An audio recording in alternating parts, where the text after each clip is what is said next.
Hello friends, welcome back to my YouTube channel Infinite Gyan. So friends, आज हम discuss करने जा रहे हैं sodium nitroprusside and hexaammine cobalt trichloride की प्रेपरेशन, प्रॉपर्टीज़ एंड यूजेस। सबसे पहले हम देखेंगे सोडियम नाइट्रोप्रोसाइड को। तो ये है इसका फॉर्मूला। और ये जो सोडियम नाइट्रोप्रोसाइड है, यहाँ पर जो आयरन की ऑक्सीडेशन स्टेट रहती है वो रहती है +2। ठीक है, आपको कंफ्यूज नहीं होना है। यहाँ पर जो NO लगा है दैट इज नाइट्रोसोनियम लिगेंड। ठीक है, जिसको हम नाइट्रोसो लिगेंड भी बोलते हैं। नाइट्रोसो जो है प्लस स्टेट में होगा, मतलब कि पॉजिटिव होगा, तो इसके पास +1 चार्ज रहेगा यहाँ पर। ठीक है, कितना चार्ज रहेगा? ठीक है, इस तरीके से ये क्या है, नाइट्रोसोनियम लिगेंड है हैविंग पॉजिटिव चार्ज, मतलब कि इसके पास में +1 चार्ज रहेगा। तो यहाँ पर आयरन की जो ऑक्सीडेशन स्टेट रहती है वो +2 रहती है। और ये जो आपका ये वाला कॉम्प्लेक्स है ये क्या है, एनायनिक है, दैट इज -2 लगा हुआ है यहाँ पर। ठीक है, -2 लगा हुआ है। और इनको काउंटर करने के लिए आपके यहाँ पे क्या लगाया हुआ है, सोडियम मेटल लगाया है, दैट इज सोडियम कैटायन 2। ठीक है, तो यहाँ पर कंफ्यूज नहीं होना है। यहाँ पर आयरन की जो ऑक्सीडेशन स्टेट है वो रहेगी +2। क्यों? क्योंकि यहाँ पर लगा है नाइट्रोसोनियम लिगेंड। अदरवाइज ये नाइट्रोसाइल की फॉर्म में जब ये होता है तब ये न्यूट्रल लिगेंड की तरह बिहेव करता है, और नाइट्रो जब होगा तब नेगेटिव लिगेंड की तरह बिहेव करेगा। IUPAC नेम क्या होता है इसका? Sodium nitroso pentacyanoferrate 2 dihydrate. ठीक है, dihydrate preparation. It is prepared by boiling potassium ferrocyanide with 50% of nitric acid. This solution is filtered and cooled when crystals of potassium nitrate separate out. ठीक है, तो solution को हम filter करते हैं, cool करते हैं जब क्रिस्टल किसके बन करके आ जाते हैं, पोटाशियम नाइट्रेट के। जब आपके पास में क्रिस्टल आ जाएंगे, the mother liquor is then neutralize with sodium carbonate. जो मदर लिक्वर होगी उसको हम सोडियम कार्बोनेट के थ्रू न्यूट्रलाइज करते हैं। When beautiful ruby red crystals of the compound separate out. तो ये जो आपका सोडियम नाइट्रोप्रोसाइड है ये रूबी रेड कलर का रहता है। ठीक है, रूबी रेड कलर के इसके क्रिस्टल्स रहते हैं। इसकी रिएक्शन देखते हैं किस तरीके से बनता है ये। तो हमने क्या करा, पोटाशियम फेरोसाइनाइड का रिएक्शन करवाया विद नाइट्रिक एसिड, और आपके पास में यहाँ का बन के आ गया ferrocyanic acid plus potassium nitrate. Nitric acid यहाँ पर as a oxidising agent behave करता है और ऑक्सीडाइज हो जाता है into nitrogen oxide, water plus nascent oxygen यहाँ पर आ जाते हैं। और फिर ये जो नाइट्रिक एसिड है ये यहाँ पर ऑक्सीडाइज करने में हेल्प करता है किसको, फेरोसाइनिक एसिड को इनटू फेरिसैनिक एसिड। फेरोसाइनिक में आयरन की जो ऑक्सीडेशन स्टेट रहती है वो रहती है +2। ठीक है, फेरो मीन्स +2 स्टेट ऑफ आयरन, और फेरी अगर लगा है तो मतलब कि +3 ऑक्सीडेशन स्टेट ऑफ आयरन ये बता रहा है। क्या करा, ऑक्सीडाइज कर दिया, तो ये बन गया यहाँ पर फेरिसैनिक एसिड प्लस वाटर अलग से निकल गया। ठीक है, यहाँ पर आपका जो फेरिसैनिक एसिड है ये जो नाइट्रोसो लिगेंड है इसके साथ में रिएक्ट करेगा और नाइट्रोप्रूसिक एसिड बन के आ जाएगा प्लस HCN, मतलब कि हाइड्रोजन साइनाइड अलग से निकल जाएगा। अब ये नाइट्रोप्रूसिक एसिड जो है विद सोडियम कार्बोनेट, क्योंकि हमने कहा कि हम क्या कर रहे हैं, मदर लिक्वर को न्यूट्रलाइज करने के लिए वहाँ पर सोडियम कार्बोनेट डालते हैं। ठीक है, तो ये डाला हमने सोडियम कार्बोनेट और आपके पास सोडियम नाइट्रोप्रोसाइड बन करके आ गया, that is in the Ruby red colour, plus water plus carbon dioxide अलग से निकल गए। ठीक है, तो प्रॉपर्टीज क्या है इसकी, it is a ruby red crystalline solid, it is soluble in water as well as alcohol, however its solution is less stable. ठीक है, लेकिन इसका जो सॉल्यूशन रहता है वो लेस स्टेबल रहता है। हमने कहा कि ये क्रिस्टलाइन सॉलिड है, सॉल्युबल तो हो जाता है वाटर और अल्कोहल में, लेकिन ये जो सॉल्यूशन बनेगा वो कम स्टेबल रहेगा in comparison to the crystalline solid which is in the ruby red colour.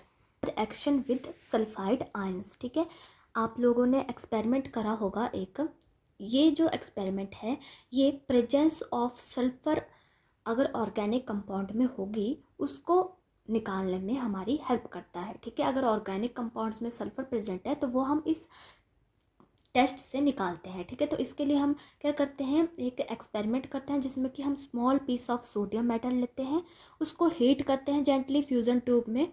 फिर जब तक वो शाइनी नहीं हो जाता तब तक उसको हीट करते हैं, फिर उसको फ्यूज़ कर देते हैं। चाइना डिश में हमने वाटर लिया होता है, उसमें उसको फ्यूज़ कर देते हैं, फिर उसे बॉयल करते हैं। 3-4 टेस्ट ट्यूब में हम ऐसा करते हैं, सोडियम मेटल को लेते हैं, फिर उसको फ्यूज़ करते हैं। फिर वो जो चाइना डिश है उसको हम, उसमें जो वो सॉल्यूशन, वो चीज़ रहेगी, उसको हम बॉयल करेंगे। बॉयल करने के बाद उसको फिल्टर आउट करेंगे। फिल्टर आउट करने के बाद जो एक्सट्रैक्ट निकल के आता है उसको बोलते हैं सोडियम एक्सट्रैक्ट, और वो ये है, दैट इज़ सोडियम सल्फाइड। ये है वो आपका सोडियम एक्सट्रैक्ट। अब ये सोडियम एक्सट्रैक्ट जो है क्या करता है, इसको हम ऐड कर देते हैं इन दी सॉल्यूशन ऑफ सोडियम नाइट्रोक्साइड, और आपके पास में प्रेजेंस ऑफ सल्फर कंफर्म हो जाती है जब आपके पास बनेगा सोडियम थायोनाइट्रोप्रोसाइड।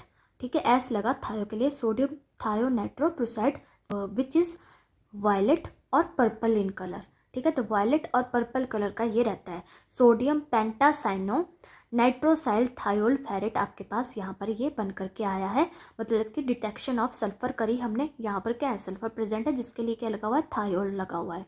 ठीक है, और ये क्या है, सोडियम एक्सट्रैक्ट है जिसको कि हमने ऐड करा सॉल्यूशन ऑफ सोडियम नाइट्रोक्साइड में, ताकि हम सल्फर की प्रेजेंस को देख सकें ऑर्गेनिक कंपाउंड में।